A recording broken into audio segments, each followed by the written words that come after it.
வணக்கங்க. நான் ரீசெண்டாக ஒரு எக்கனாமிக் டைம்ஸில் ஒரு ஆர்டிக்கல் படித்தேன். அதில் என்ன போட்டிருக்குன்னா, ரஷ்யா நம்மளுக்கு $60 கம்மியாக ஆயில் தரானோ. ஆஹா, நாட்டு மக்களுக்கு ஒரு நற்செய்தி. மக்கள் சந்தோஷமாக இருப்பாங்க. மக்கள் வீட்டில் தேனா பாலா ஆறா ஓட போகுது அப்படிங்கிறதுக்காக ரிசர்ச் பண்ணேன். பார்த்தா ரஷ்யா போன 10 மாதமாக நம்மளுக்கு சீப்பாக ஆயில் கொடுத்துட்ருக்குறான்.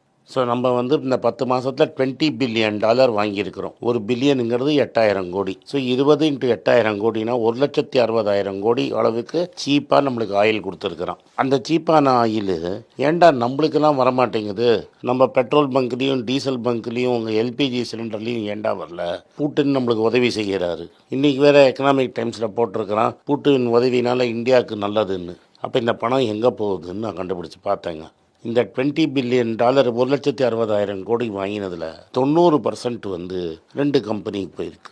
ஒரு கம்பெனி ஜாம்நகரில் ரிலையன்ஸ்னு மும்பை இந்தியன் ஓனருக்கு போயிருக்கு. அவர் சீப்பாக எண்ணெயை வாங்கி ரிஃபைன் பண்ணிவிட்டு ஃபுல் பணத்துக்கு யூரோப்பில் வாங்கி லாபம் சம்பாதிச்சிட்ருக்கிறார். இன்னொன்று எஸ்ஆர் ரிஃபைனரிக்கு விலைக்கு வாங்கின நைரா அப்படின்னு ஒரு ரஷ்யன் கம்பெனி ராசன் சாஃப்ட்டுக்கு போகுதுங்க. அவனும் இந்தியாவில் விற்கிறது இல்லை.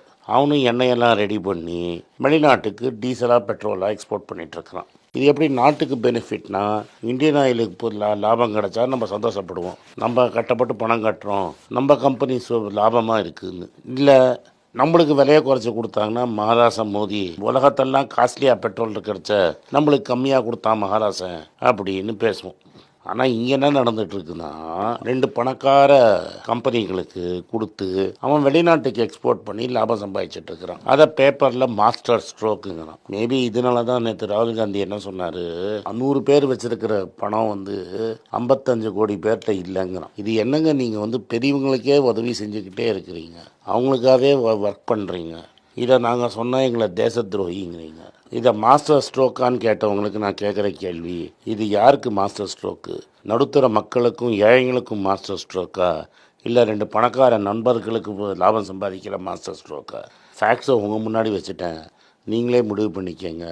நன்றி, வணக்கம்.